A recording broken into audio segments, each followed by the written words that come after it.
मेरे प्रिय भाई बंधु लोग, तो आज हम लोग आईसीएसई क्लास 10th का मैथमेटिक्स का जो चैप्टर है मैट्रिक्स का है या मैट्रिसेस का है, ये वाले चैप्टर हम लोग स्टार्ट करने वाले हैं। ये जो अलजेब्रा में हमें बहुत सारा चैप्टर पढ़ना है, तो अलजेब्रा में हम लोग लीनियर इनइक्वेशंस कंप्लीट कर चुके हैं। क्वेश्चंस के साथ में बहुत सारा वीवीआई क्वेश्चंस भी देखे थे, हॉट टाइप क्वेश्चंस भी देखे हुए थे। उसी प्रकार से दूसरा चैप्टर हम लोग स्टार्ट करने वाले हैं आज मैट्रिसेस। इसमें हम लोग बेसिक पॉइंट्स, बेसिक कंसेप्ट देखेंगे, बेसिक क्वेश्चंस भी करेंगे हम लोग इसमें। Basic points, basic concept with basic questions, और इसके बाद में हम लोग आगे प्रोसीड करेंगे। इसमें भी लगभग 3 या 4 लेक्चर्स होने वाले हैं। 3 या 4 लेक्चर्स हम लोग अगर देख लेते हैं पूरा का पूरा कंप्लीट 3 या 4 लेक्चर मैट्रिसेस का हम लोग देख लेते हैं, उसके बाद में मैट्रिसेस का किसी भी बुक का क्वेश्चंस बनाए क्लास 10th का डाउट नहीं होने वाला है। तो चलिए हम लोग इसी के साथ में मैट्रिसेस स्टार्ट करते हैं। तो जब हम लोग चैप्टर स्टार्ट करते हैं, तो जो चैप्टर का नाम है मैट्रिसेस या फिर मैट्रिक्स का या मैट्रिसेस का है, दोनों एक ही चीज़ है। तो हम लोग सिंपल से भाषा में मैट्रिक्स लेकर के चलते हैं। क्या करते हैं हम लोग? सिंपल से भाषा में मैट्रिक्स लेकर के चलते हैं। बस वही सिंगुलर और प्लूरल का डिफरेंस है कि एक सिंगुलर है, उसमें एक प्लूरल है। तो हम लोग एक से बस काम ही ना चलाना है, तो काम चलाने के लिए हम लोग एक मैट्रिक्स उठाते हैं और उसी मैट्रिक्स से समझते हैं कि क्या होता है। तो सबसे पहला जो वर्ड आता है मैट्रिक्स, ये होता क्या है? होता क्या है मैट्रिक्स? तो होता क्या है, मैट्रिक्स को अगर डिफाइन करना चाहे, अंडरस्टैंडिंग पावर को देखे कि कैसे समझ सकते हैं, कैपेबिलिटी देखे ये समझने का, तो क्या करेंगे? बहुत सारे नंबर है, जैसे बहुत सारे नंबर, चलो हम लोग एक नंबर लिख करके देखते हैं। 1 है, 2 है, 3 है, 4 है, 5 है, 6 है। मान लो 6 नंबर है। नंबर तो बहुत सारे हैं, नंबर के साथ साथ वेरिएबल भी बहुत सारे हैं, वेरिएबल भी ले सकते हैं। कोई बोलेगा वेरिएबल तो सिर्फ 26 ही होता है, ABCD 26 होगा, नहीं तो A1 A2 A3 ये भी तो एक वेरिएबल हो गया। तो वेरिएबल भी बहुत सारे हैं। ट्रिग्नोमेट्रिक रेशियोज हम लोग क्लास 9th में पढ़े हुए, तो ट्रिग्नोमेट्रिक रेशियोज भी लिया जा सकता है। ये भी मेरे नंबर के जैसा ही ट्रीट होंगे, क्योंकि उसका भी कुछ वैल्यू होता है। अब ये जो भी नंबर्स है, जो भी नंबर्स, वेरिएबल हो, नंबर हो, ट्रिग्नोमेट्रिक रेशियोज हो, उसको हम लोग अरेंज करेंगे। क्या है मैट्रिक्स में? क्या है? अरेंजमेंट करना है। अब बात क्या है, अरेंजमेंट कैसे होगा? तो अरेंजमेंट क्या होगा? तो रो और कॉलम में, रो और कॉलम के फॉर्मेट में हम लोग अरेंज कर देंगे। तो रो और कॉलम क्या होता है? अगर हम लोग किसी नंबर को हॉरिजेंटली लिख दे या कोई चीज़ हॉरिजेंटल अरेंजमेंट में आ जाए तो उसको रो कहते हैं, और वही अरेंजमेंट अगर वर्टिकल में आ जाए, वर्टिकली अरेंज कर दे, तो वो कॉलम है। मतलब अगर सिर्फ रो में लिखे ऐसा ऐसा ऐसा ऐसा लिख दे तो वो मेरा रो बन जाएगा, हॉरिजेंटल लिख दिए तो, और वही नंबर को हम लोग वर्टिकली लिख दिए तो कॉलम बन जाएगा। जैसे कि ये 1 2 3 4 5 6 लिखे हैं, तो ये रो में लिखे हैं क्योंकि ये हॉरिजेंटल है, और वही ऐसा लिखते 1 2 4 5 6 लिखते, तो ये मेरा कॉलम है। कॉलम क्यों है? क्योंकि ये वर्टिकल अरेंजमेंट बन गया। तो मैट्रिक्स कहते हैं रो और कॉलम के दोनों में नंबर्स का अरेंजमेंट जो होता है रेक्टेंगुलर फॉर्मेट में, उसी को हम लोग मैट्रिक्स कहते हैं। मतलब क्या है कि इस नंबर का या किसी भी नंबर को रो और कॉलम के फॉर्म में हम लोग अरेंज कर देते हैं, उसी अरेंजमेंट को मैट्रिक्स कहते हैं। जैसे कि ये 1 से लेकर 6 तक नंबर है। अब इसको एक बार अरेंज करके देखते हैं। क्या करते हैं? 1 2 3 4 5 6 कर दिए ऐसे। ये हो गया रो, ये हो गया रो, और ये कॉलम, ये भी हो गया रो, और ये कॉलम। हॉरिजेंटल वाला रो, हॉरिजेंटल वाला रो, वर्टिकल वाला कॉलम। तो ये नंबर्स को हम लोग अरेंज किए हैं। ये क्या किए? इसी नंबर्स को हम लोग रो और कॉलम में हम लोग अरेंज किए हुए, अरेंजमेंट है एक, तो इसको हम लोग मैट्रिक्स कह सकते हैं। एक और देखो, तो हम लोग ऐसा भी कर सकते हैं 1 2 3 4 5 6, ये भी है रो, ये भी है, ये भी है, ये है कॉलम, और ये भी है कॉलम। तो ये भी तो मेरा अरेंजमेंट ही है, ये भी तो मेरा रो और कॉलम में अरेंजमेंट है, तो ये भी मेरा मैट्रिक्स हो गया। और कैसे कर सकते हैं?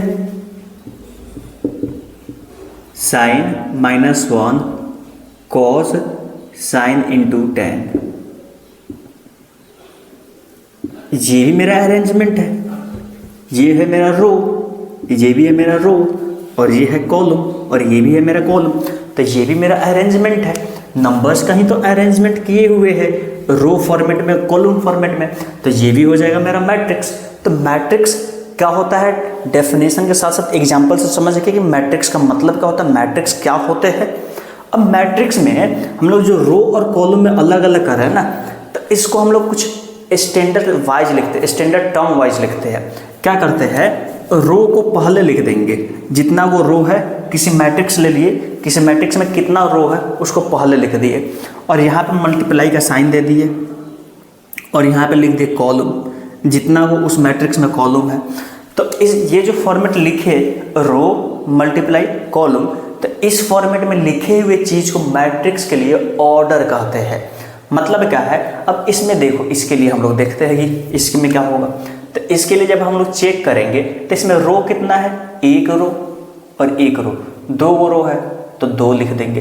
कॉलम कितना है, तो एगो, दूगो, तीन गो कॉलम है, तो यहाँ पे मल्टीप्लाई का साइन दे करके 3 लिख देंगे। मतलब क्या कि इस मैट्रिक्स का ऑर्डर पूछेंगे, ये एक मैट्रिक्स है ए बी सी, कोई सा भी मैट्रिक्स है, तो इसका ऑर्डर क्या होगा, तो 2/3 होगा। पढ़ेंगे कैसे, 2 × 3 नहीं, 2/3, मतलब नंबर ऑफ रो पहले लिखेंगे, नंबर ऑफ कॉलम बाद में लिखेंगे, तो वो उस मैट्रिक्स का ऑर्डर बनेगा। वैसे ही इस वाले मैट्रिक्स के लिए देखते हैं, तो इसमें रो कितना है, तो एगो, दोगो, तीन, तो 3 गो है तो 3 लिख दिए, मल्टीप्लाई का साइन। कॉलम कितना है, तो 1 कॉलम, 2 कॉलम, तो ये इस वाले मैट्रिक्स का ऑर्डर बनेंगे। पढ़ेंगे कैसे, तो 2/3 पढ़ेंगे।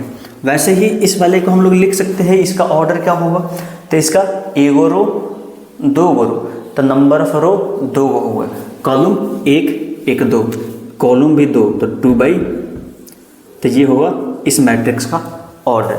तो ऑर्डर का मतलब क्या होता है कि उस अरेंजमेंट का, जो रो और कॉलम में अरेंज किए हुए हैं नंबर्स को, उसमें कितना रो है कितना कॉलम है, उस अरेंजमेंट को एक स्टैंडर्ड स्पेसिफिक पैटर्न में टर्म में लिखे, उसी को हम लोग ऑर्डर कहते हैं। तो ये इस मैट्रिक्स का ऑर्डर, इस मैट्रिक्स का ऑर्डर यहाँ, और इस मैट्रिक्स का ऑर्डर यहाँ पे है।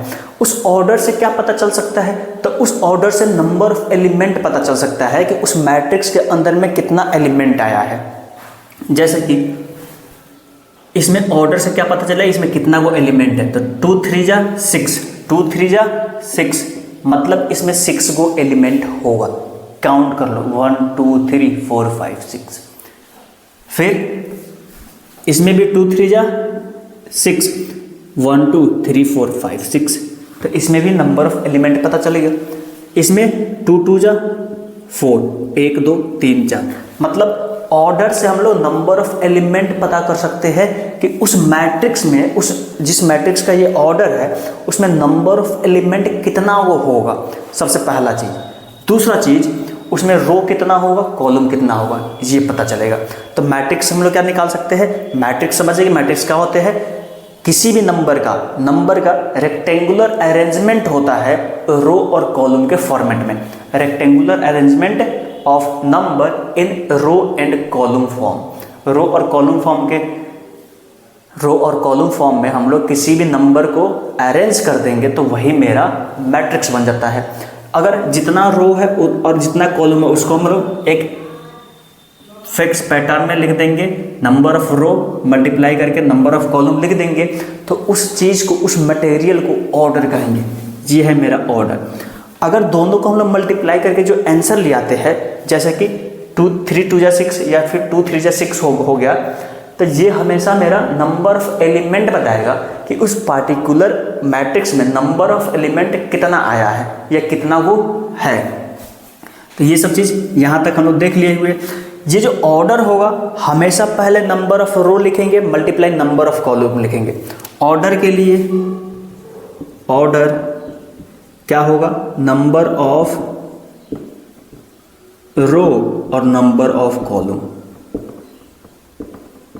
हमेशा कभी अगर हम नंबर ऑफ कॉलम पहले लिख देते, नंबर ऑफ रो बाद में लिख दे, तो वो गलत हो जाएगा, उसको सही नहीं माना जाएगा।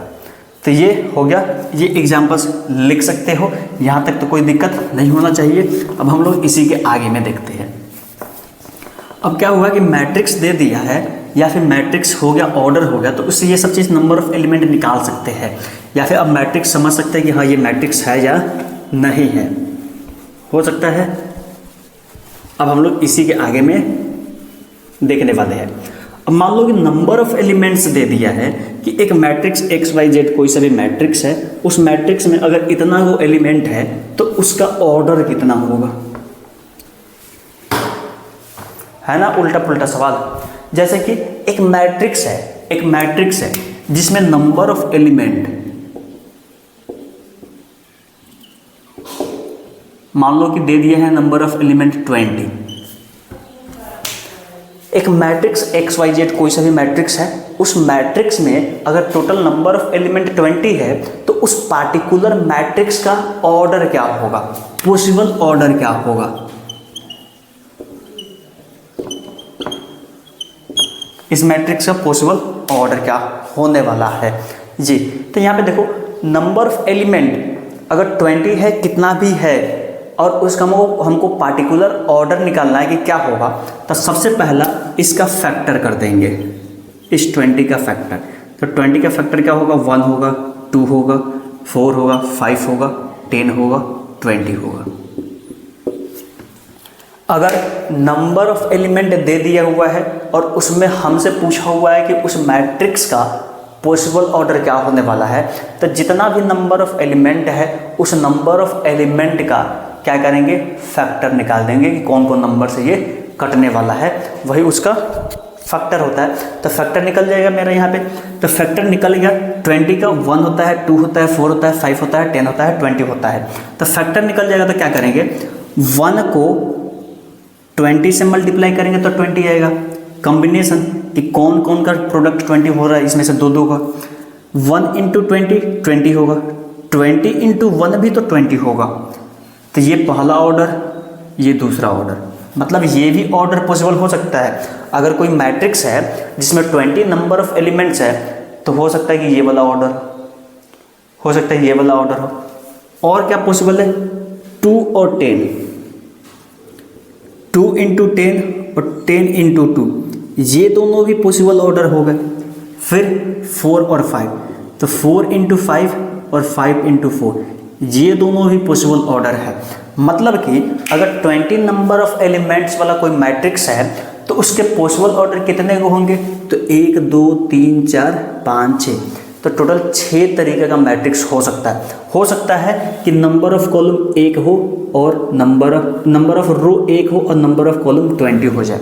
हो सकता है कि नंबर ऑफ रो 20 हो जाए और कॉलम 1 हो जाए। ये भी हो सकता है पॉसिबिलिटी कि नंबर ऑफ रो 2 हो जाए और नंबर ऑफ कॉलम 10 हो जाए। पॉसिबिलिटी ऐसा भी हो सकता है कि नंबर ऑफ जो रो है, नंबर ऑफ रो वो 10 हो जाए और नंबर ऑफ कॉलम 2 हो जाए। पॉसिबिलिटी यहाँ पर भी नहीं रुकता, यहाँ तक आ जाता है कि नंबर ऑफ रो 4 हो जाए और नंबर ऑफ कॉलम 5 हो जाए। एक और पॉसिबिलिटी बन जाता है कि नंबर ऑफ रो 5 हो जाए और नंबर ऑफ कॉलम 4 हो जाए। तो इतने सारे पॉसिबिलिटी है कि अगर कोई मैट्रिक्स है जिसका नंबर ऑफ एलिमेंट 20 दिया हुआ है तो उसमें कितने सारे मैट्रिक्स बन सकते हैं। सेम टू सेम एक क्वेश्चन तुम्हारे लिए, अगर कोई मैट्रिक्स है जिसका नंबर ऑफ एलिमेंट दे दिया हुआ है 24, तो पॉसिबल ऑर्डर बताना है क्या होने वाला है।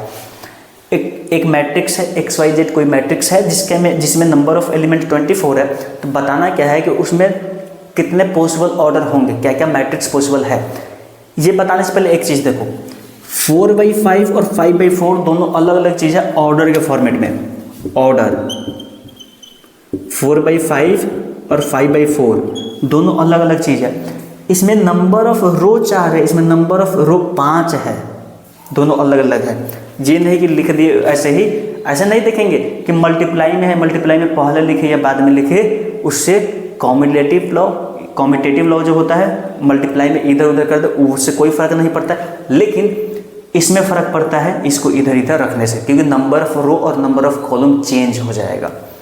तो इस वाले का नंबर ऑफ एलिमेंट्स है 24, इसके पॉसिबल ऑर्डर बताना है कि क्या क्या होंगे। तो पॉसिबल ऑर्डर क्या होंगे, तो पहले तो क्या करें 24 का फैक्टर निकालेंगे। तो 1 होगा, 2 होगा, 3 होगा, 4 होगा, 6 होगा, 8 होगा, 12 होगा, 24 होगा। तो पॉसिबल ऑर्डर 1 24 24 1। ये पॉसिबल ऑर्डर। 2 लेंगे तो 12 लेंगे तो 2 12 और 12 और 2। 3 लेंगे तो 8 लेंगे तो 3 8 और 8 3। नीचे में शायद नहीं दिख रहा होगा ना, एक मिनट इसको हटा के ऊपर ही लिख देते हैं, शायद नीचे में नहीं दिख रहा होगा। तो ये रहा मेरा नंबर। तो इसका पॉसिबल ऑर्डर क्या हो जाएगा, 124 लेते हैं तो 1 × 24, फिर 24 × 1। और क्या हो जाएगा पॉसिबल ऑर्डर, तो 2 और 12 लेते हैं तो 2 12 और 12 × 2, ये ऑर्डर हो गया। फिर 3 और 8 का कॉम्बिनेशन, तो 3 8 और 8 3। फिर बचेगा 6 और 4, तो 4 और 6 और 6 और 4। तो ये पॉसिबल ऑर्डर बनेगा। ये मैट्रिक्स का जिसमें नंबर ऑफ एलिमेंट 24 होने वाले हैं उसकी पॉसिबिलिटी ये रहा। हो गया, ऐसे कर सकते हैं।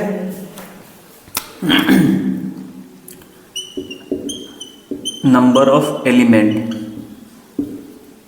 30 है, ये बनाना नहीं है, बस ट्राई कर लेना है। नंबर ऑफ एलिमेंट 30 है, 30 है, तो पॉसिबल ऑर्डर इसका अपने बना लेना है और कमेंट कर देना कितना पॉसिबल ऑर्डर बना है। 10 गो पॉसिबल ऑर्डर बना है, 20 गो बना है, 30 गो बना है, कितना वो पॉसिबल ऑर्डर बना है ये कमेंट कर देना।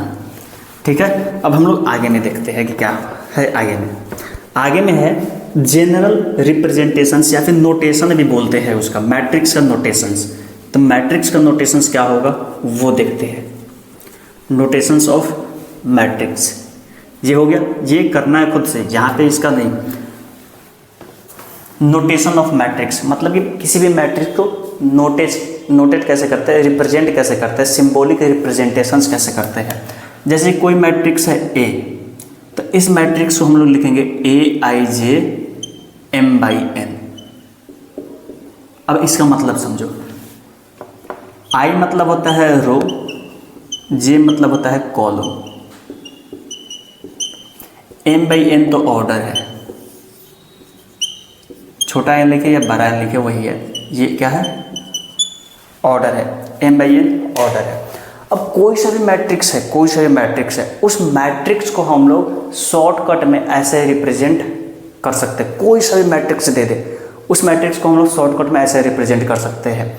कैसे करेंगे, तो I लिखेंगे नंबर ऑफ रो और जो J है वो J लिखेंगे नंबर ऑफ कॉलम। जैसे कि एक दो एग्जांपल्स से इसको समझते हैं।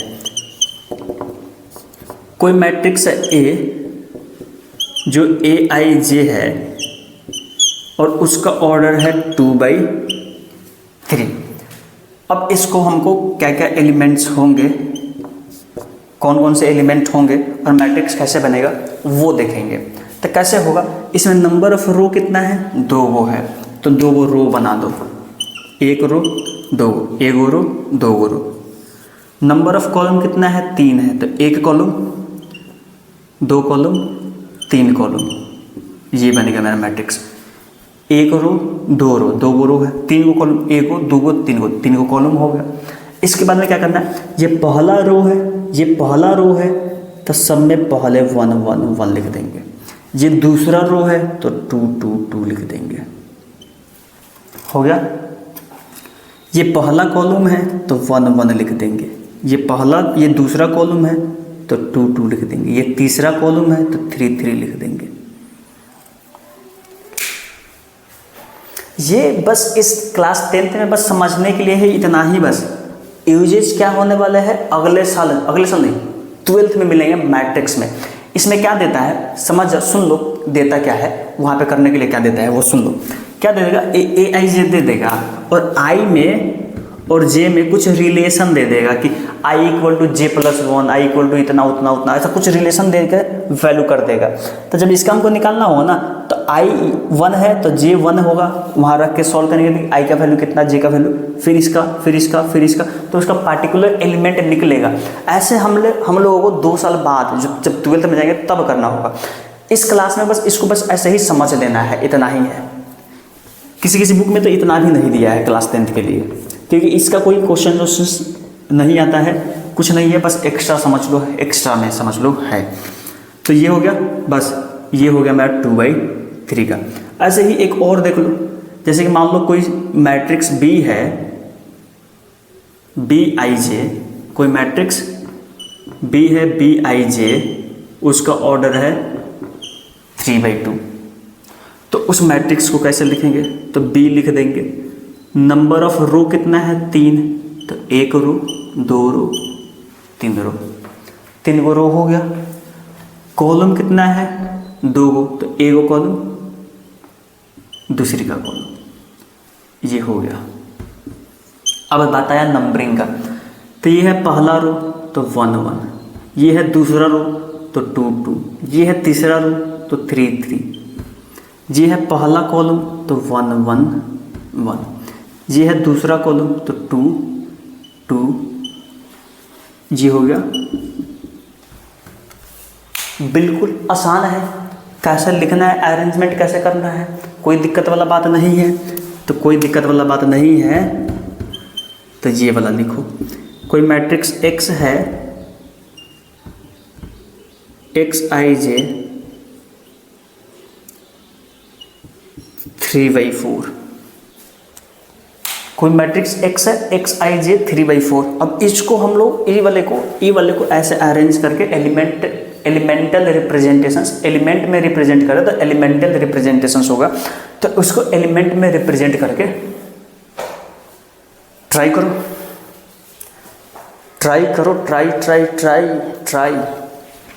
हो गया। देखा जाए तो चलिए देखा जाए यहाँ पे। तो सबसे पहला तो 3 गो है रो 3 गो है तो 3 गो लिख देते हैं, 1 गो 2 गो 3 गो।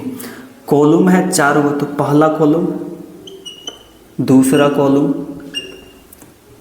तीसरा कॉलम चौथा कॉलम, हो गया। ये है पहला रो, तो पहला रो है तो सबको 1 1 1 1। ये है दूसरा रो तो सबको 2, ये है तीसरा तो सबको 3, हो गया। ये है पहला कॉलम तो सबको 1, ये है दूसरा कॉलम तो सबको 2, ये है तीसरा कॉलम तो सबको 3, ये है चौथा कॉलम तो सबको 4, और ये होगा 3/4। यहाँ देखो, इससे हमको क्या देखने को मिलेगा, अगर हम लोग इस फॉर्मेट में एलिमेंट को रिप्रेजेंट कर रहे हैं, इस फॉर्मेट में इस मैट्रिक्स को रिप्रेजेंट करें, तो जो लास्ट वाले का नंबरिंग है ना वही मेरा ऑर्डर है। जो लास्ट वाले का नंबरिंग है ना वही मेरा ऑर्डर है, लास्ट वाले का जो नंबरिंग है वही मेरा ऑर्डर है। ऐसे देख सकते हैं। तो चलिए मेरे भाई, मेरे बंधु लोग, इसे लिख लीजिए और हम लोग देखते हैं अब आगे में इसे इरेज करने के बाद में कर दिया जाए। इसे इरेज कर देते हैं इसको।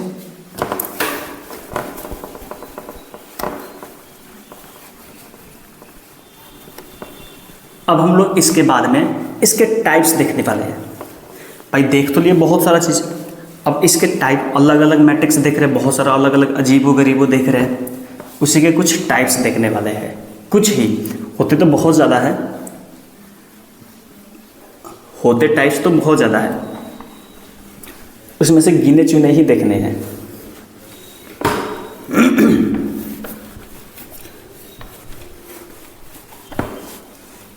तो चलिए टाइप्स ऑफ मैट्रिक्स देखते हैं।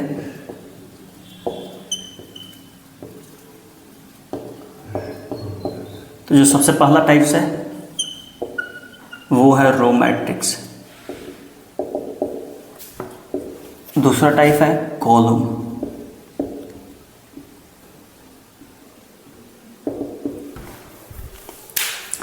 कोई पूछे मैट्रिक्स के कितने टाइप होते हैं तो नंबर में नहीं बताएंगे 4 गो होता है, 5 गो होता है, 6 गो होता है, ऐसा नहीं।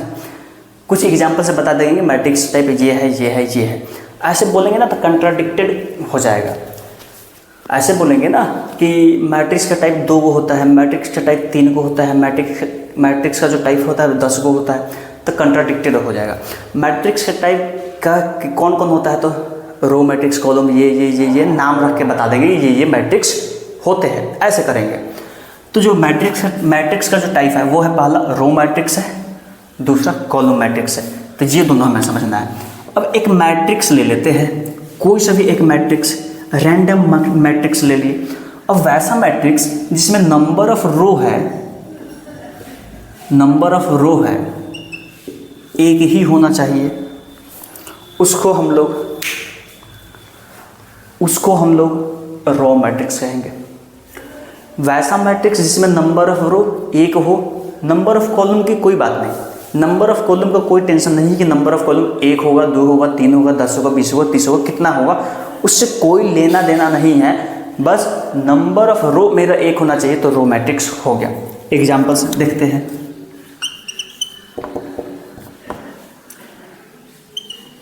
ABC, अब ई वाला हो गया मेरा, तो ई वाला देखो तो एक ही को रो है, कॉलम भले 3 को है, कॉलम से अभी बोले ना कॉलम कितना हुआ उसे कोई लेना देना नहीं, बस नंबर ऑफ रो से मतलब है। तो नंबर ऑफ कॉलम 3 को है, लेकिन नंबर ऑफ रो जो है एक ही को ना है, तो ये है 1/3 का, ये भी मेरा रो मैट्रिक्स है। और देख ले,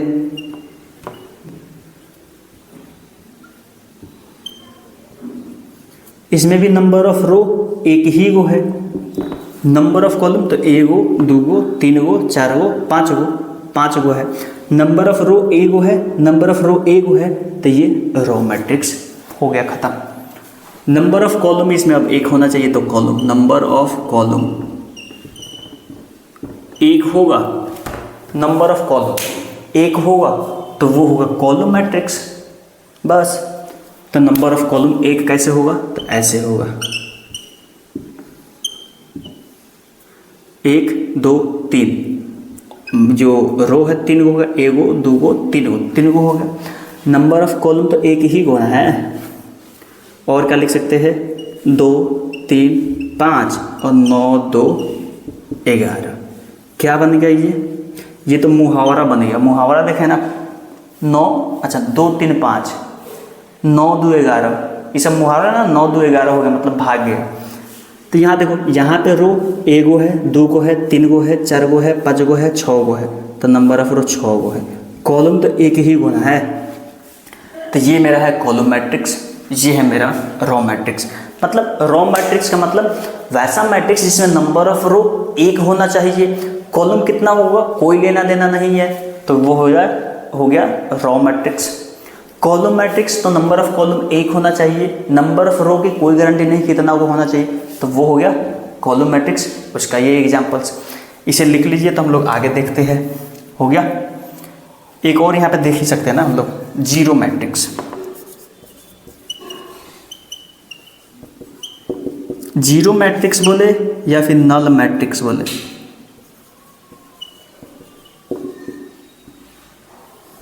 एक ही है।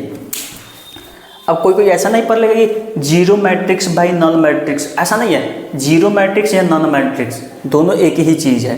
नल मैट्रिक्स का ही दूसरे का नाम है जीरो मैट्रिक्स। तो वैसा मैट्रिक्स जिसका ईच एलिमेंट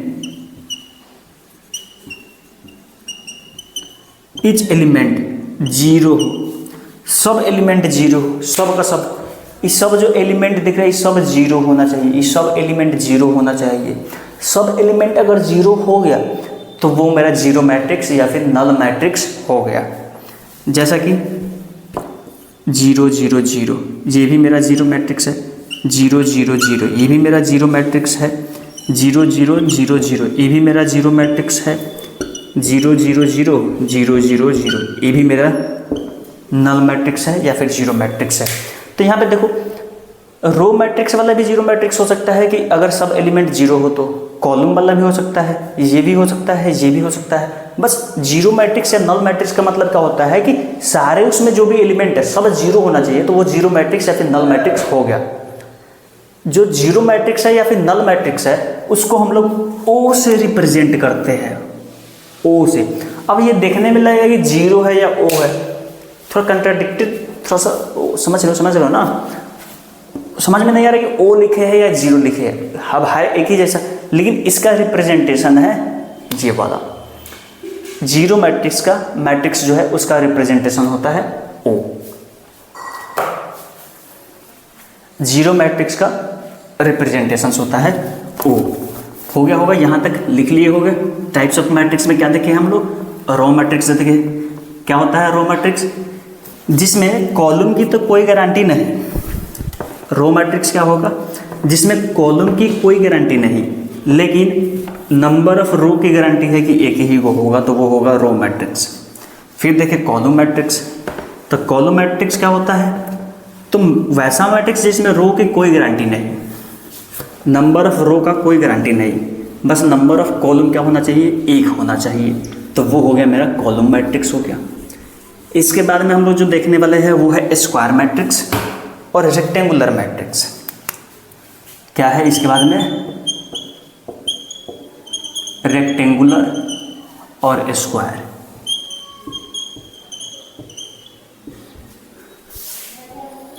रेक्टेंगुलर मैट्रिक्स और स्क्वायर मैट्रिक्स। तो यहाँ पे देखो, वैसा मैट्रिक्स जिसका नंबर ऑफ रो बराबर नहीं हो नंबर ऑफ कॉलम के, तो उसको हम लोग कहेंगे रेक्टेंगुलर मैट्रिक्स। मतलब कि नंबर ऑफ रो 2 है, अगर कोई मैट्रिक्स है जिसमें नंबर ऑफ रो 2 है तो नंबर ऑफ कॉलम कुछ भी हो सकता है लेकिन 2 नहीं होगा, तभी वो होगा रेक्टेंगुलर मैट्रिक्स। अगर मान लो एक मैट्रिक्स है, अगर वो रेक्टेंगुलर मैट्रिक्स कहलाना चाहता है तो अगर उसमें नंबर ऑफ रो जो है 5 हो जाता है तो नंबर ऑफ कॉलम कुछ भी होने को तैयार है, 5 नहीं होगा कभी, तब ना वो रेक्टेंगुलर मैट्रिक्स कहलाएगा। 5 हो जाएगा तो स्क्वायर वाले में क्या होंगे? तो नंबर ऑफ रो इक्वल होंगे नंबर ऑफ कॉलम के। समझेंगे एग्जाम्पल से, बस पहले सुन तो ले, इसके कुछ कहानी वहानी सुन तो ले। रेक्टेंगुलर का मतलब तो समझ गया कि अगर नंबर ऑफ कॉलम 3 हो गया है तो नंबर ऑफ रो कुछ भी होने को तैयार है, बस 3 नहीं होगा। वैसे ही इसमें स्क्वायर है। स्क्वायर में क्या है? अगर नंबर ऑफ रो जो है 3 गो है और स्क्वायर मैट्रिक्स है तो गारंटी है कि कॉलमों 3 गो होगा, इसका पूरा गारंटी है। अगर कॉलम 4 है तो रो भी 4 गो होगा, इसका भी पूरा गारंटी है, लेकिन इसका कोई गारंटी नहीं है। तो इसमें क्या हो जाएगा एग्जाम्पल्स में, जैसा कि 2 3 5 1 2 9। इसमें देखो रो कितना गो है? एगो 2 गो है। कॉलम कितना? एगो 2 गो 3 गो। तो 2 बराबर 3 थोड़े होता है, दोनों बराबर नहीं है, और ये इसका ऑर्डर है। तो ये मेरा रेक्टेंगुलर मैट्रिक्स है। 3 4 7 9 2 11। इसमें देखेंगे तो एगो रो है, 2 गो है, 3 गो है, तो 3 गो रो आ गया। कॉलम देखेंगे तो एगो है, 2 गो है, तो 3 बराबर 2 थोड़े होता है। तो ये मेरा रेक्टेंगुलर मैट्रिक्स है, क्योंकि नंबर ऑफ रो और नंबर ऑफ कॉलम बराबर नहीं है। वही स्क्वायर मैट्रिक्स देखेंगे तो number of column number of row दोनों बराबर होंगे। जैसे इसमें देखो, नंबर ऑफ रो एगो 2 गो, नंबर ऑफ कॉलम एगो 2 गो, तो नंबर ऑफ कॉलम और नंबर ऑफ रो दोनों ही बराबर है। तो जब दोनों ही बराबर है तो स्क्वायर मैट्रिक्स होगी। 8 3 9 7 B 8 6 0 C। जी वाला का मैट्रिक्स हो गया। तो नंबर ऑफ रो देखो तो एगो 2 गो 3 गो, नंबर ऑफ रो कितना गो हो गया? 3 गो। नंबर ऑफ कॉलम देखो तो एगो 2 गो 3 गो, तो नंबर ऑफ कॉलम 3 गो हो गया। नंबर ऑफ रो भी 3 गो है, नंबर ऑफ कॉलम भी 3 गो है, तो 3 बराबर 3 तो हो भी करता है ना, 3 बराबर 3, मतलब कि नंबर ऑफ रो और नंबर ऑफ कॉलम बराबर है। तो ये मेरा स्क्वायर मैट्रिक्स हो गया। बस यही है, स्क्वायर मैट्रिक्स में नंबर ऑफ रो और नंबर ऑफ कॉलम बराबर होगा, और ये रेक्टेंगुलर मैट्रिक्स में नंबर ऑफ रो और नंबर ऑफ कॉलम बराबर नहीं होगा।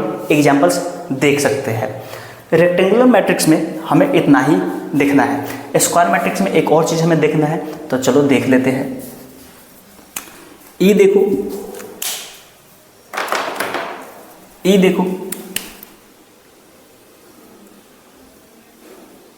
ये वाला कोना कोना बन रहा है ना, कोना कोना बन रहा है स्क्वायर मैट्रिक्स में। बनता तो हल्का फुल्का नहू है, हल्का फुल्का बनता है, इनमें पूरा ही बन जा रहा है। हमको पूरा से मतलब है, हल्का फुल्का से नहीं। हल्का फुल्का तो देखो तो एहू में बन गया हल्का फुल्का, कोना कोना, ऐ में पूरा पूरा बन गया, तो हमको पूरा पूरा से मतलब है, हल्का फुल्का से नहीं मतलब है। तो यहाँ पे देखो जब ये पूरा पूरा बन जाएगा ना तो इसको हम लोग डायगोनल बोलते हैं। क्या है ये मेरा डायगोनल है। और इसको और भी बढ़ा चढ़ा के, है तो डायगोनल, और बढ़ा चढ़ा के तारीफ वाला मोड में बोले, तारीफ वाले मोड में बोले तो इसको प्रिंसिपल डायगोनल कहेंगे। प्रिंसिपल डायगोनल, तो इहो वही होगा, प्रिंसिपल डायगोनल होगा।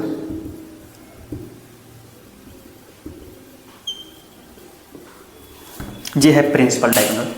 और इसके बीच में जो एलिमेंट है, प्रिंसिपल डायगोनल के जो एलिमेंट्स है उसको डायगोनल एलिमेंट कहेंगे, या एलिमेंट्स ऑफ डायगोनल कहेंगे, या डायगोनल एलिमेंट कहेंगे। तो ये क्या है डायगोनल एलिमेंट, ये क्या है डायगोनल एलिमेंट। इसको प्रिंसिपल डायगोनल भी कहेंगे, प्राइमरी डायगोनल भी कहते हैं। प्रिंसिपल डायगोनल कहे या प्राइमरी डायगोनल करे एक ही चीज़ है।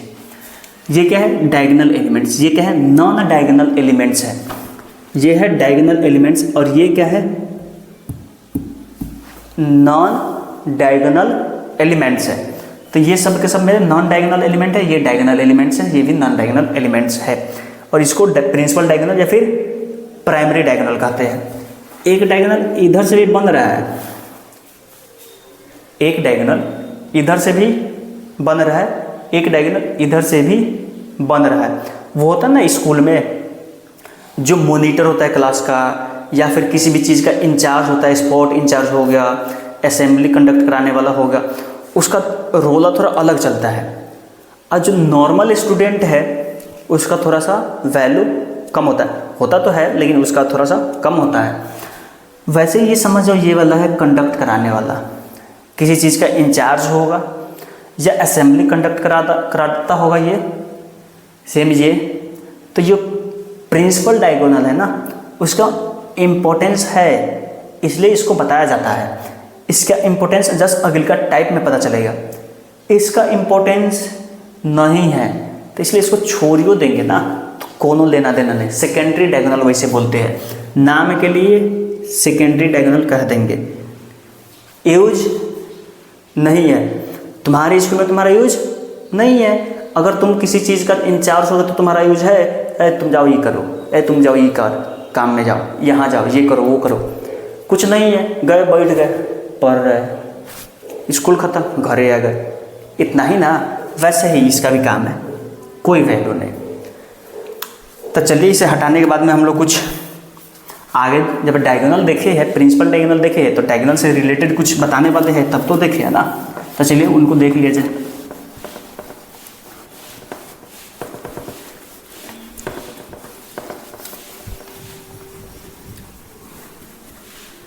डायगोनल एलिमेंट क्या होंगे, तो एगो होगा क्या, ऐसे भी तुम समझ सकते हो। ऐसे खड़ा हो जाओ, ऐसे लेफ्ट वाला, तो लेफ्ट से जो राइट में है, मतलब लेफ्ट के टॉप से राइट के बॉटम में जो है वही प्रिंसिपल डायगोनल बनेगा।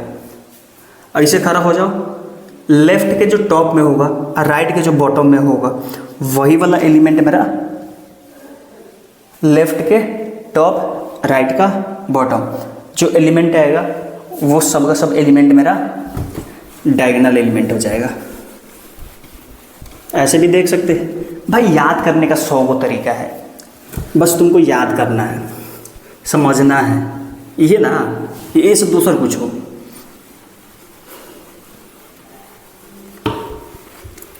अब है मेरा डायगोनल मैट्रिक्स, टाइप है एगो डायगोनल मैट्रिक्स।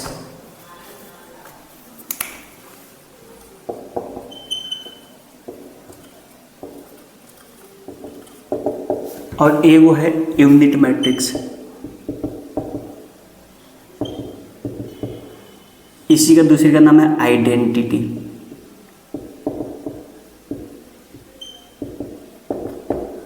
जिसको हम लोग आई से रिप्रेजेंट करते हैं। तो अभी हम लोग स्क्वायर मैट्रिक्स में प्रिंसिपल डायगोनल देखे हैं, तो वही वाला ये है। तो वैसा मैट्रिक्स, वैसा स्क्वायर मैट्रिक्स, ये क्या होता है, स्क्वायर मैट्रिक्स ही होगा। डायगोनल मैट्रिक्स सबसे पहले स्क्वायर मैट्रिक्स होता है, सबसे पहला चीज़। अब स्क्वायर मैट्रिक्स में ही एक कंडीशन है कि वो डायगोनल मैट्रिक्स हो जाता है। तो क्या होगा, वैसा स्क्वायर मैट्रिक्स जिसका डायगोनल एलिमेंट को छोड़ करके, प्रिंसिपल डायगोनल वाले का एलिमेंट छोड़ करके बाकी सब जीरो हो जाना चाहिए, तो उस मैट्रिक्स को डायगोनल मैट्रिक्स कहते हैं। जैसे etch non diagonal element zero होना चाहिए, जैसे 2 0 0 5, यही है डायगोनल, यही ना है प्रिंसिपल डायगोनल, यही है डायगोनल। और ई बेचारा डायगोनल में नहीं आया है, ई भी बेचारा डायगोनल में नहीं आया, तो जीरो है, तो डायगोनल मैट्रिक्स है। ऐसे ही 5 0 0 0 -1 0 0 0 sin थीटा, जी हो गया। तो ई वाला देखो इसका डायगोनल क्या है, तो ये है इसका डायगोनल। इस सब बेचारा डायगोनल में नहीं आया है, तो इस सब बेचारा का बेचारा क्या है, जीरो है। तो ये मैट्रिक्स को डायगोनल मैट्रिक्स हम लोग कह सकते हैं, दावा ठोक के कहेंगे एकदम। कोई बोले तो सीधे कह देना डायगोनल मैट्रिक्स है, बस बात खत्म। जो मैटर होगा आगे देखा जाएगा, जो भी मैटर होगा आगे देखा जाएगा, एकदम डायगोनल मैट्रिक्स है तो है, काहे नहीं है, काहे नहीं होगा ये। अगला है आइडेंटिटी मैट्रिक्स। आइडेंटिटी मैट्रिक्स को हम लोग आई से रिप्रेजेंट करते हैं। आइडेंटिटी मैट्रिक्स कहे या फिर हम लोग यूनिट मैट्रिक्स कहे, दोनों एक ही चीज़ है। आइडेंटिटी मैट्रिक्स या फिर यूनिट मैट्रिक्स एक ही चीज़ है, इसको हम लोग आई से रिप्रेजेंट करते हैं। ये भी इसी से कनेक्टेड है, ये आइडेंटिटी मैट्रिक्स भी मेरा इस डायगोनल मैट्रिक्स से ही कनेक्टेड है। अब यहाँ देखो, डायगोनल एलिमेंट तो कुछ भी हो सकता है, जीरो नहीं, जीरो को छोड़ करके। जो मेरा डायगोनल एलिमेंट्स है वो कुछ भी हो सकता है, बस जीरो को छोड़ करके। तो होगा क्या कि अगर ई भी 1 हो जाए, ई भी 1 हो जाए, ई भी 1 हो जाए, वो तरीके ई भी 1 हो जाए, ई भी 1 हो जाए, ई भी 1 हो जाए, तो इस डायगोनल मैट्रिक्स को आइडेंटिटी मैट्रिक्स कहेंगे। मतलब क्या, वैसा डायगोनल मैट्रिक्स जिसमें डायगोनल एलिमेंट 1 होना चाहिए, डायगोनल एलिमेंट 1 होना चाहिए, डायगोनल एलिमेंट 1 होना चाहिए, और बाकी सब जीरो तो होगा ही क्योंकि डायगोनल मैट्रिक्स है। तो इसमें क्या लिख सकते हैं, ईच डायगोनल एलिमेंट 1 और नहीं and each diagonal element non diagonal ना, छूट गया भाई, छूट गया, इक्वल टू 0। मतलब क्या कि सारे डायगोनल एलिमेंट 1 होना चाहिए, सारे डायगोनल एलिमेंट 1 होने चाहिए, और सारे नॉन डायगोनल एलिमेंट 0 होने चाहिए, सारे नॉन डायगोनल एलिमेंट 0 होना चाहिए। तो उस मैट्रिक्स को यूनिट मैट्रिक्स या फिर आइडेंटिटी मैट्रिक्स कहेंगे। जैसे कि 1 0 0 1 1 0 0 1, तो यही है डायगोनल मैट्रिक्स, यही ना है डायगोनल मैट्रिक्स। और सब 1 है, ये है डायगोनल मैट्रिक्स, सब 1 है। ये है नॉन डायगोनल तो 0, नॉन डायगोनल तो 0। तो ये मेरा आइडेंटिटी मैट्रिक्स है। ऑर्डर कितना है, तो 2/2, सिंबल आई ही रहेगा, आई से ही रिप्रेजेंट करते हैं, लिखेंगे ऐसे आई ऑर्डर 2/2 हो गया। एक और एग्जांपल देखते हैं, 1 0 0 0 1, तो ये भी मेरा है। कैसे है, तो ये है डायगोनल वाला एलिमेंट, और डायगोनल वाला एलिमेंट 1 है, और नॉन डायगोनल वाला एलिमेंट 0 है। तो ये ही मेरा मैट्रिक्स आई है, ऑर्डर इसका 3/3 है। आ गया आइडेंटिटी मैट्रिक्स तक समझ में, तो लिख लो भाई। आइडेंटिटी मैट्रिक्स तक तो कोई दिक्कत नहीं है। इसी के साथ मेरा टाइप्स ऑफ जो मैट्रिक्स है, मैट्रिक्स का जो टाइप्स है वो ख़त्म हो गया। अब हम लोग इसमें कुछ equality, transpose, addition, subtractions, multiplication सीखने वाले हैं, डिवीजन नहीं सीखने वाले हैं, क्योंकि डिवीजन नहीं होता है। एक मैट्रिक्स को दूसरे मैट्रिक्स के साथ में डिवाइड नहीं कर सकते हैं, एक मैट्रिक्स को दूसरे का मैट्रिक्स के साथ में मल्टीप्लाई कर सकते हैं, उसके कंडीशंस होते हैं।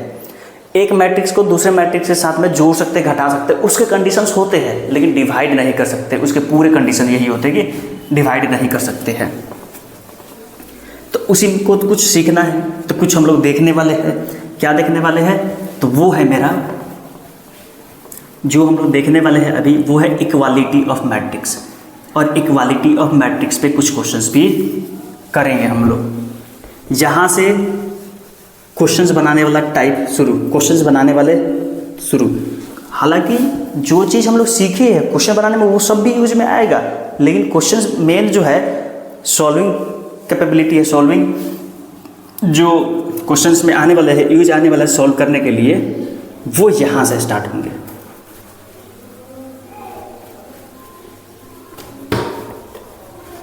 तो है इक्वालिटी सबसे पहला, जिसे हमें सीखना है इक्वालिटी में क्या होता है। Equality of matrices.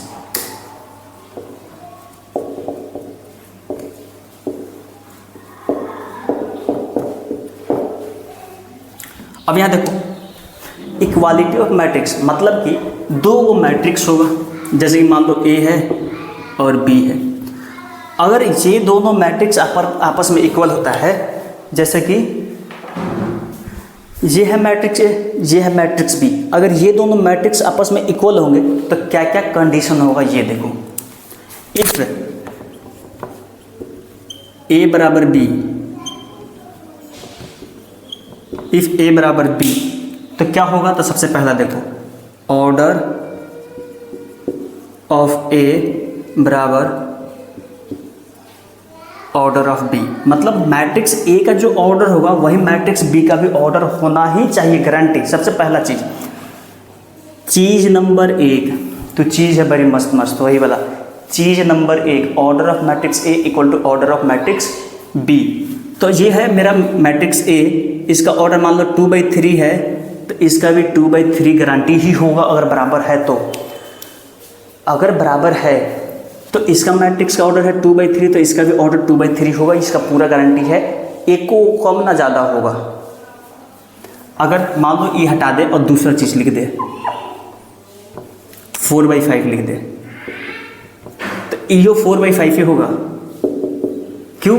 Equality of matrix में order of matrix A equal to matrix B, order of matrix B, इसका ऑर्डर और इसका ऑर्डर बराबर होगा। दूसरा चीज, corresponding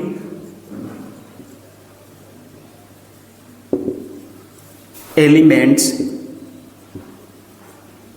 of A and B are equal, मतलब जो मैट्रिक्स ए का और मैट्रिक्स बी का जो कोरस्पॉन्डिंग एलिमेंट्स है वो भी बराबर होगा। अगर ये दोनों चीज़ बराबर है तो ए बराबर बी है, और ए बराबर बी है तो ये दोनों चीज़ बराबर है। कैसे सुने हो? ऐसे सुनो, अगर मैट्रिक्स ए बराबर मैट्रिक्स बी है तो दोनों का ऑर्डर बराबर होगा और कोरस्पॉन्डिंग एलिमेंट्स दोनों का बराबर होगा। अगर ऑर्डर बराबर है और कोरस्पॉन्डिंग एलिमेंट्स भी बराबर है तो दोनों मैट्रिक्स भी बराबर होगा। कैसे? तो यहाँ देखो, x409 ये है मैट्रिक्स ए, ये है matrix B x409, x409 corresponding.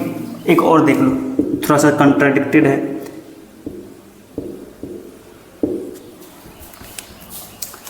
x के सामने सामने पहला रो पहला कॉलम का, पहला रो पहला कॉलम का बराबर है। एक से है भाई, ऐसे लिख दे, इसका मतलब ये नहीं कि दूसरा कुछ है, ऐसा ही लिख दो ताकि दिखे छोटका x। E4 है तो E4 है, E0 है तो 0 है, E9 है तो 9 है। कोरस्पॉन्डिंग एलिमेंट बराबर है। इसमें देखो E1 है तो यहाँ 4 है, कोरस्पॉन्डिंग एलिमेंट बराबर नहीं है। x E है, E1 है तो E वाला x है, E4 है तो E वाला 4 है। कोरस्पॉन्डिंग नहीं है, अल्टरनेट हो गया, इधर उधर का हो गया, तो उसको नहीं काउंट करना है कोरस्पॉन्डिंग वाले का। ऑर्डर इसका 2 गो रो है 2 गो कॉलम है, इसका ऑर्डर 2 गो रो है 2 गो कॉलम है, इसका भी ऑर्डर 2 गो रो 2 गो कॉलम। तो इसका ऑर्डर भी बराबर है, उसका भी ऑर्डर बराबर है, इसका कोरस्पॉन्डिंग एलिमेंट भी बराबर है। तो क्या हो जाएगा? मैट्रिक्स ए बराबर मैट्रिक्स बी। इसका कोरस्पॉन्डिंग एलिमेंट्स बराबर नहीं है तो A not equal to C B not equal to C. सिर्फ और सिर्फ ऑर्डर बराबर होने से बराबर नहीं होगा, कॉरस्पॉन्डिंग एलिमेंट्स भी बराबर होना चाहिए। कॉरस्पॉन्डिंग एलिमेंट्स भी बराबर होना चाहिए और ऑर्डर भी बराबर होना चाहिए, तभी बराबर होगा। यहाँ पे एग्जाम्पल से देख सकते हैं। देख लिए तो इस पे कुछ क्वेश्चंस है, वो क्वेश्चंस करेंगे हम लोग। इस पे कुछ क्वेश्चंस है, वो क्वेश्चंस हम लोग करने वाले हैं। हटा दिया जाए।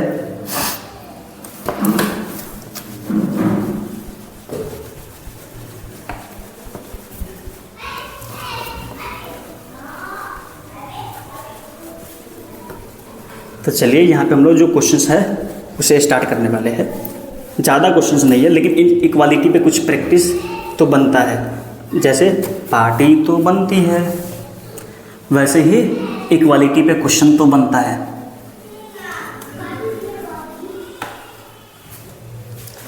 तो चलिए जो क्वेश्चंस है वो है मेरा -4 3a + 5 और ये 2 है, इक्वल है b + 4 2 और यहाँ पे 3c - 1। Find a b c।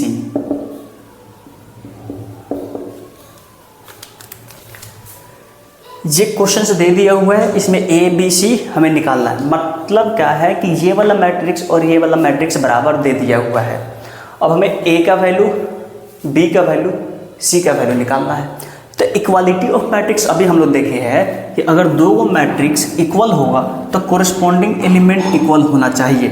मतलब क्या, जो -4 है वो इक्वल होगा b + 4 के, जो a + 5 है ये इक्वल होगा 2 के, जो c - 1 है, ये इक्वल होगा 2 के। ऐसा अब हमें a b c का वैल्यू निकालना है। तो क्या करेंगे, इसको इधर बुला देंगे। तो b = -4 तो b = -8 हो जाएगा। 5 को इधर भेज देंगे तो a = 2 - 5 तो a = -3। 1 को इधर भेज देंगे तो c = 2 + 1 तो a b c का वैल्यू,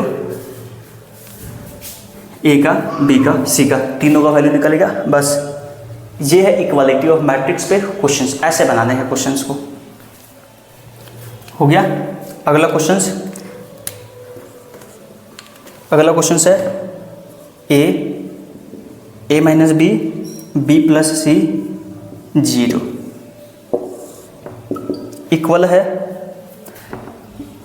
3 - 1 2 0। इसमें भी हमें a b c निकालना। Find a b c। ये ऊपर वाला लिख लेना है और ये वाला क्वेश्चंस सेम टू सेम ही है, ट्राई करना है। हो गया होगा तो ऊपर वाला हटा दे, तब तक नीचे वाला ट्राई करो। उसके बाद में इरेज करने के बाद नीचे वाले का भी सॉल्यूशन हम लोग देखते हैं।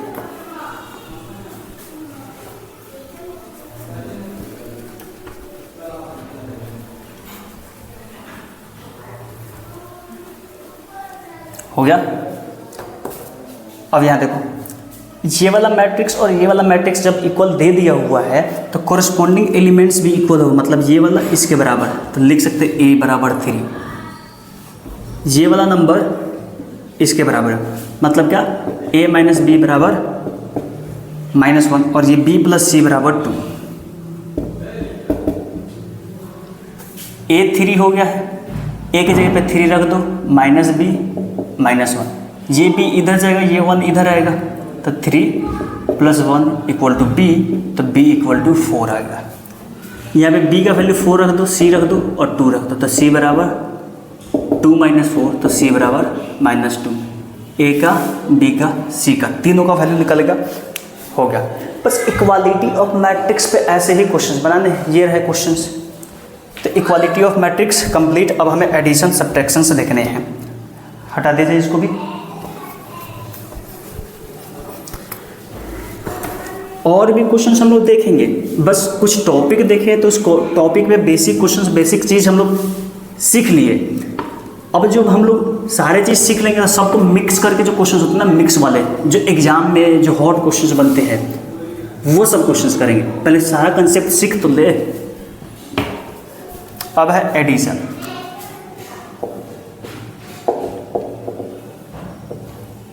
मान लो मैट्रिक्स ए है और मैट्रिक्स बी है, सब्ट्रैक्शन भी साथ ही में लिख लो।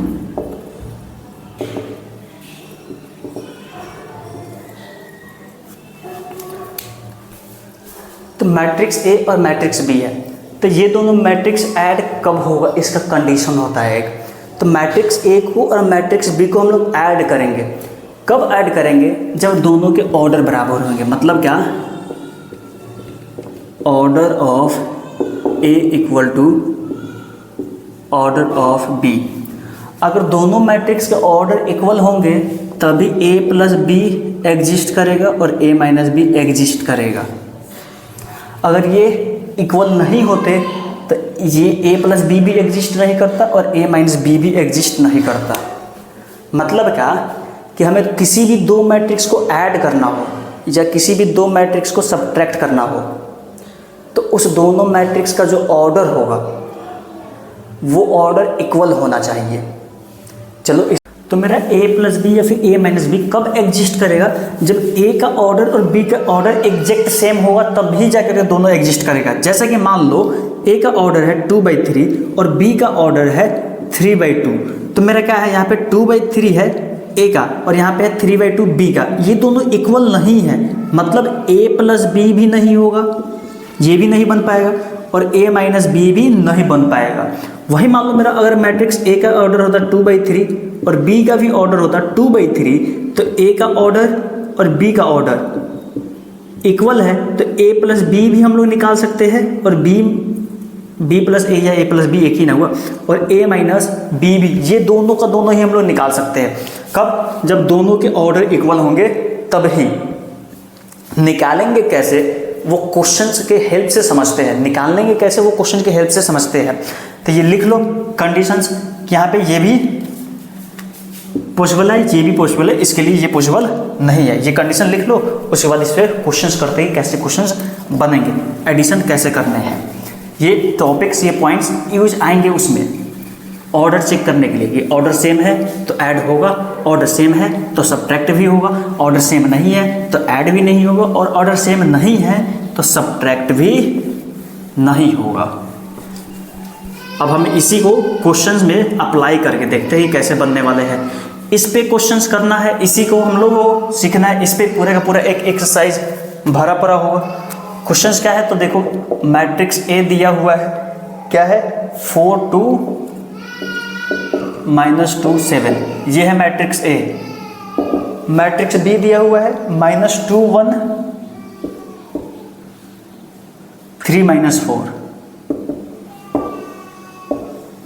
फाइंड, हमें निकालना है, क्या निकालना है, तो a plus B and a minus B निकालना है। अब क्या है कि अगर पॉसिबल होगा तो a प्लस बी निकालना है, a माइनस बी निकालना, पॉसिबल नहीं होगा तो नहीं निकालेंगे। तो इस मैट्रिक्स का ऑर्डर देखेंगे तो 2/2, इसका भी देखेंगे तो ऑर्डर 2/2, मतलब दोनों का ऑर्डर सेम है तो a प्लस बी एग्जिस्ट करेगा, तो a प्लस बी यहाँ पे लिख देंगे इक्वल में। a मैट्रिक्स क्या है तो लिख दो, a है 4 2 7 -2, फिर बीच में है प्लस तो प्लस, b कौन सा है 2 है 1 है 3 है -4 है, हो गया यहाँ पे। अब कोरेस्पॉन्डिंग एलिमेंट्स जोड़ दो, जैसे कि पहला रो का पहला कॉलम का एलिमेंट पहले रो पहले कॉलम के साथ में ऐड होगा, पहला रो का दूसरा कॉलम का एलिमेंट पहला रो का ही दूसरे कॉलम का एलिमेंट्स के साथ में ऐड होगा।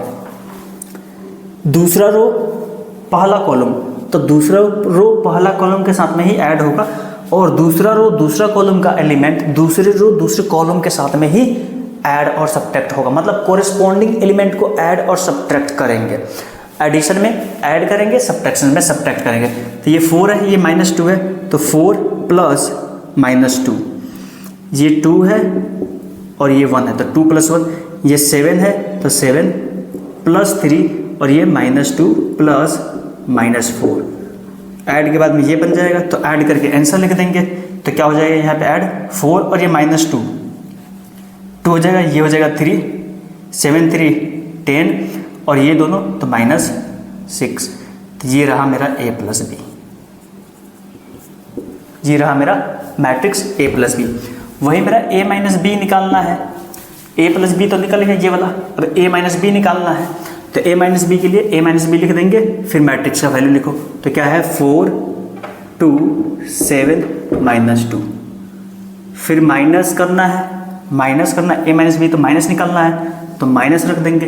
बी वाला कितना है -2 1, फिर है 3 - 4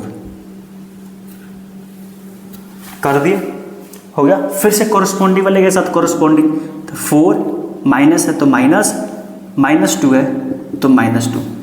क्या किए 4 का 4 प्लस है तो प्लस, फिर ये माइनस में है तो माइनस में। वैसे ही नंबर का नंबर माइनस है तो माइनस, फिर ये -2 है तो -2। वैसे ये 2 का बारी आया तो 2 - 1, 7 - 3 हो जाएगा वैसे ही, और ये -2 -4 हो जाएगा। माइनस माइनस प्लस, तो 4 + 2, ये 2 - 1 तो 1 हो जाएगा, 7 - 3 तो 4 हो जाएगा, -2 + 4 तो बनेगा क्या, तो ये बन जाएगा 6 4 1 और ये हो जाएगा 2। तो ये रहा मेरा a माइनस बी का वैल्यू, ये रहा a प्लस बी का वैल्यू। तो हम लोग एडिशन सब्ट्रैक्शन दोनों अब निकाल सकते हैं। एक क्वेश्चन और लेते हैं, इसको लिख लो इस क्वेश्चन को, एक और क्वेश्चन हम लोग इसी पे देखते हैं। हटा दिया जाए इसको, एडिशंस पे सब्ट्रैक्शंस पे एक और क्वेश्चंस।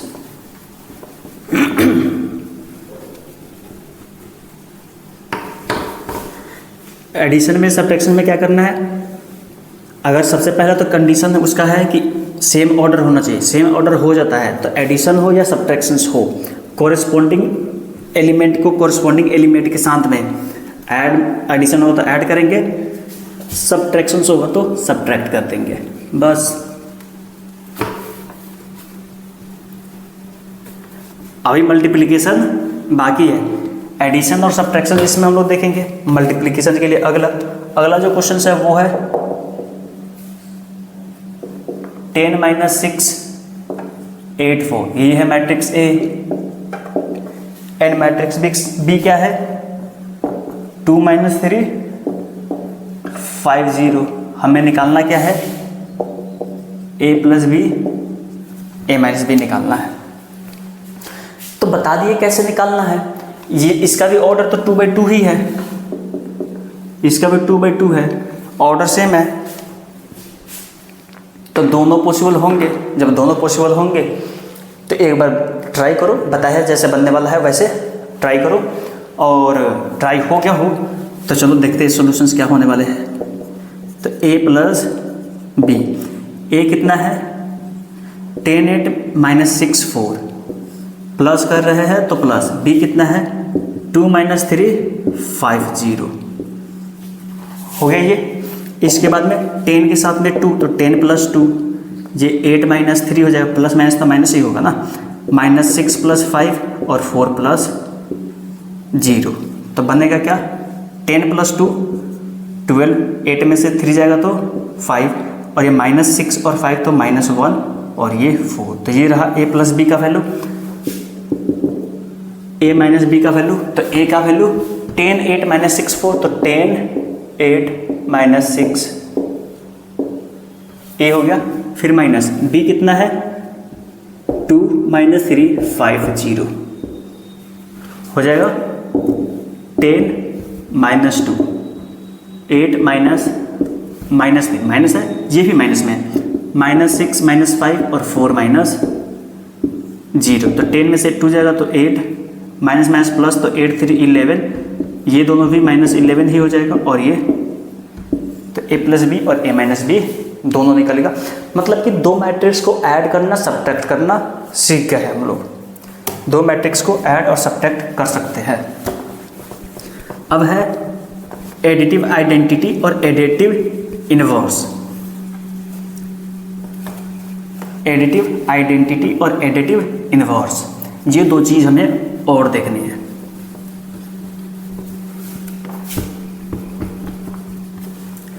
एडिशन से ही रिलेटेड है, सब्ट्रैक्शंस में ऐसा कुछ नहीं होता है, सब्ट्रैक्टिव इनवर्स सब्ट्रैक्टिव आइडेंटिटी ऐसा कुछ उसमें लेके नहीं चलते हैं।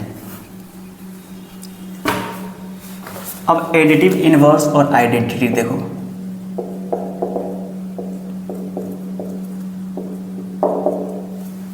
और एडिटिव इनवर्स,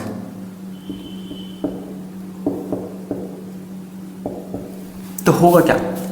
अब एडिटिव आइडेंटिटी का मतलब होता है मैट्रिक्स के लिए, कोई मैट्रिक्स ए है, बी है या सी, कोई सा भी एक मैट्रिक्स है, अब उस मैट्रिक्स में क्या हम ऐड करेंगे कि वो मैट्रिक्स चेंज नहीं होगा, वही का वही रह जाएगा। तो यहाँ पे देखो, जो जीरो मैट्रिक्स होता है, जीरो मैट्रिक्स जो होता है, जो जीरो मैट्रिक्स होता है वो सारे मैट्रिक्स का आइडेंटिटी मैट्रिक्स होता है। Identity matrix of additive identity of A I of all matrix of same order, same order. लिखे होंगे तो अच्छे से समझ में नहीं आएगा, अच्छे से समझो एग्जाम्पल में। जैसे कि मान लो ए मैट्रिक्स है, ए 2/3 का है, तो इसका एडिटिव आइडेंटिटी क्या होगा? जीरो मैट्रिक्स होगा, नल मैट्रिक्स होगा, उसका ऑर्डर भी 2/3 ले लेंगे अपने से। अगर कोई मैट्रिक्स बी है जिसका ऑर्डर है 4/4, तो एक जीरो मैट्रिक्स लेंगे, उसका ऑर्डर होगा 4/4 का। अब ये नहीं कि ये मैट्रिक्स है, मतलब समझ जाओ, अब एक मैट्रिक्स है, कोई सा भी मैट्रिक्स है, तो उसके साथ ऐड तो होगा सेम ऑर्डर वाला ही मैट्रिक्स, उसके साथ सेम होगा एडिशंस, तो ऑर्डर सेम ही होना चाहिए दोनों मैट्रिक्स का, तभी तो ऐड होगा। तो मान लो बी मैट्रिक्स है, इसका एडिटिव आइडेंटिटी हमको निकालना है, तो बी मैट्रिक्स है 4/4 का, तो उसका एडिटिव आइडेंटिटी जीरो मैट्रिक्स तो होगा, 4/4 का होगा वो। अब इसमें सारे एलिमेंट्स जीरो होंगे। 2/3 का मैट्रिक्स है, इसका एडिटिव आइडेंटिटी होगा 2/3 का ही होगा, लेकिन सारे एलिमेंट जीरो ही होंगे। एडिटिव इनवर्स में क्या होता है, कोई मैट्रिक्स ए है तो उसमें सबका साइन चेंज कर देंगे, नेगेटिव वाले का पॉजिटिव, पॉजिटिव वाले का नेगेटिव। होता क्या है, मतलब एडिटिव आइडेंटिटी का मतलब कोई मैट्रिक्स है, ये एडिटिव इनवर्स का मतलब कोई मैट्रिक्स है, अब उस मैट्रिक्स में कौन सा मैट्रिक्स ऐड करेंगे कि सारे एलिमेंट जीरो हो जाए। कोई मैट्रिक्स ए है, बी है, सी है, कोई सा मैट्रिक्स है, उसमें दूसरा कौन सा मैट्रिक्स, एक कोई ऐसा मैट्रिक्स जो उसमें ऐड करे तो पूरा का पूरा रिजल्ट मेरा नल मैट्रिक्स आ जाए। जैसा कि मान लो ये है मेरा मैट्रिक्स ए, ये मैट्रिक्स ए है, कितना है मान लो 2 3 4 5 है, तो इसमें अब बताओ कौन सा ऐसा मैट्रिक्स ऐड करेंगे। ये मान लो ए है, मान लो यहाँ पे बी हम लोग लेके चलते हैं -2 -3 -4 -5। अब ए प्लस बी हम लोग निकालते हैं, ए प्लस बी निकालते हैं तो क्या हो जाएगा 2 3 4 5 प्लस -2 -3 -4 -5। तो क्या करें 2 -2 3 -3 4 -4 5 -5, तो सब क्या हो जाएगा 0 0 0 0। तो क्या कहेंगे ए का एडिटिव इन्वर्स बी होगा।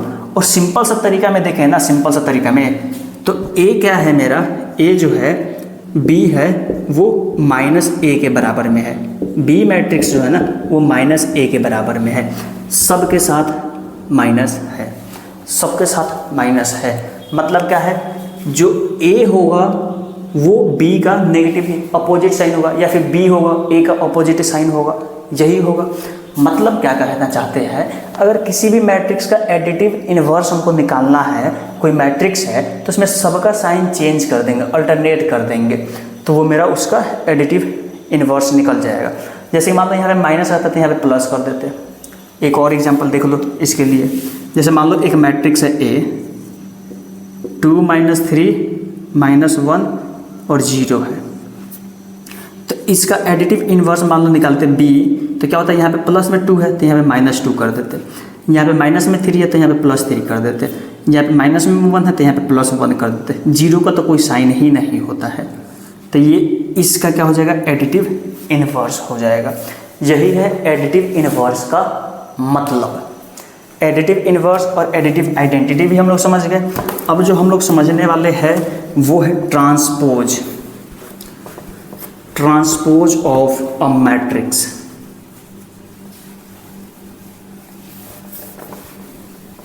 अब किसी भी मैट्रिक्स का ट्रांसपोज निकालना। एडिटिव आइडेंटिटी तो सिंपल है, कोई सा भी मैट्रिक्स होगा ऑर्डर सेम रख के कोई सा भी 0 0 0 लगा देंगे, हो गया। लेकिन आइडेंटिटी में क्या करेंगे, सबका साइन चेंज, ये इन्वर्स वाले में क्या करेंगे, सबका साइन चेंज कर देंगे, माइनस वाला प्लस में, प्लस वाला माइनस में।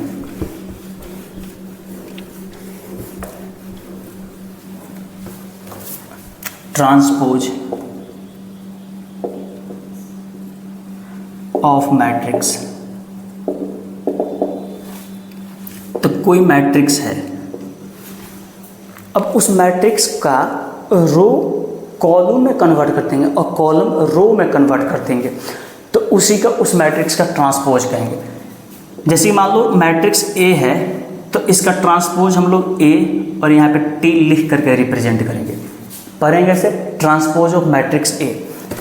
कोई मैट्रिक्स बी है तो ट्रांसपोज उसका ऐसे लिखेंगे, ट्रांसपोज ऑफ मैट्रिक्स बी लिखेंगे ऐसा।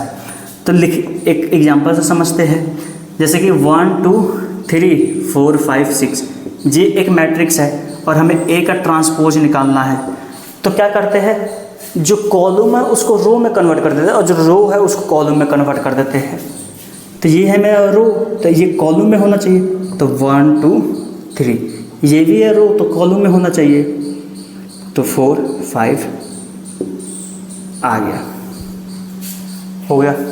वैसे ही मान लो सी है कोई, ए बी सी डी, तो सी का ट्रांसपोज क्या होगा, सी का ट्रांसपोज ये रो में है तो कॉलम में हो जाएगा ए बी, ये हो जाएगा सी डी, ये हो गया ट्रांसपोज। मतलब क्या कहना का है कि रो का एलिमेंट कॉलम में अरेंज कर देंगे, बस मेरा बन के वो उसका ट्रांसपोज निकल गया। जो ऑर्डर है वो क्या होगा, तो इसका ऑर्डर देखोगे तो 2/3 है, इसका हो जाएगा 3/2, मतलब ऑर्डर को भी उल्टा कर देंगे। जैसे कि कोई मैट्रिक्स है ए जिसका ऑर्डर है 4/5, तो इसी का जो ट्रांसपोज निकालेंगे उसका ऑर्डर होगा 5/4। ट्रांसपोज निकालने का मतलब ऑर्डर ही चेंज कर देना, मतलब क्या, रो को कॉलम में चेंज कर देना, कॉलम को रो में चेंज कर देना, तो ये ट्रांसपोज निकल जाएगा मेरा। तो ट्रांसपोज निकालना सीख लिए हम लोग। बस एक क्वेश्चंस देखेंगे, उसके बाद में इस लेक्चर को एंड करेंगे, उसके बाद मल्टीप्लिकेशन हम लोग अगले लेक्चर में सीखेंगे। ट्रांसपोज हो गया।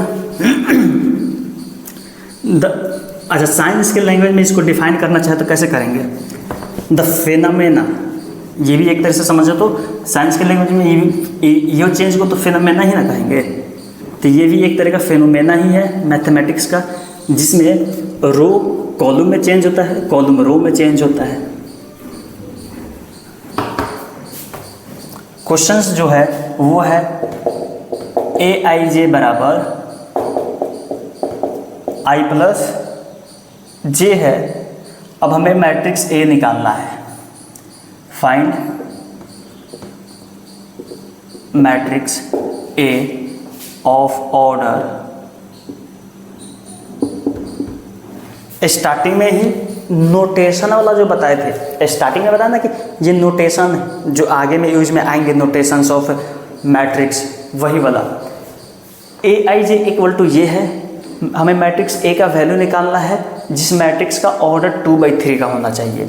तो इसका ऑर्डर 2/3 का होना चाहिए, तो इसका एलिमेंट क्या होगा, तो 2/3 का है मतलब रो 2 को होगा तो 2 को रो हो गया, कॉलम 3 को होगा तो एक कॉलम, दूसरा कॉलम, तीसरा कॉलम, तीनों कॉलम हो गया।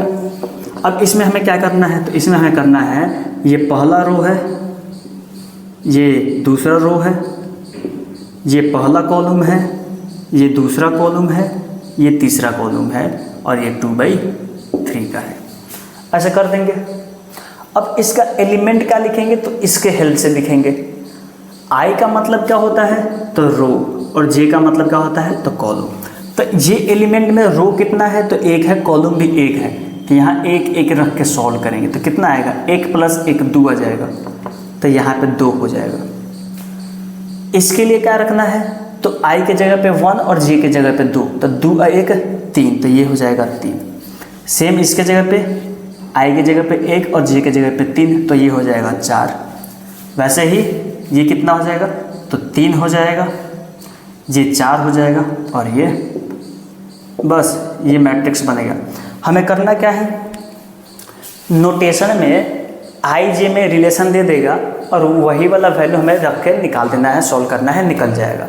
आई जे का वैल्यू यहाँ से पता चलेगा, जैसे यहाँ पे आई का वैल्यू कितना होगा तो 2, जे का भी 2, यहाँ पे आई का वैल्यू 2, जे का वैल्यू 3 और वो वाला वैल्यू यहाँ पुट करेंगे, जो वैल्यू आएगा, जो सॉल्व करने के बाद वैल्यू आएगा वो उस प्लेस पे रख देंगे, बन जाएगा। ये था मेरा इस लेक्चर का लास्ट क्वेश्चन। इस क्वेश्चंस के बाद में इस लेक्चर को हम लोग करते हैं एंड और मिलते हैं अगले वाले वीडियो में, अगले वाले लेक्चर में, मैट्रिक्स का लेक्चर नंबर 2, जिसमें बहुत सारे मल्टीप्लिकेशन वाले क्वेश्चंस प्रैक्टिस करेंगे और मल्टीप्लिकेशन करना सीखेंगे। इसमें हम लोग एडिशन और सब्ट्रैक्शन सीखे हैं, मल्टीप्लिकेशन बाकी है, डिवीजन नहीं होता है मैट्रिक्स का, मल्टीप्लिकेशन सीख लेंगे, उसके बाद में फिर से एक मिक्स क्वेश्चंस लेक्चर आएगा। तो हम लोग मिलते हैं अगले वीडियो में मल्टीप्लिकेशन के साथ में, तब तक के लिए बाय बाय।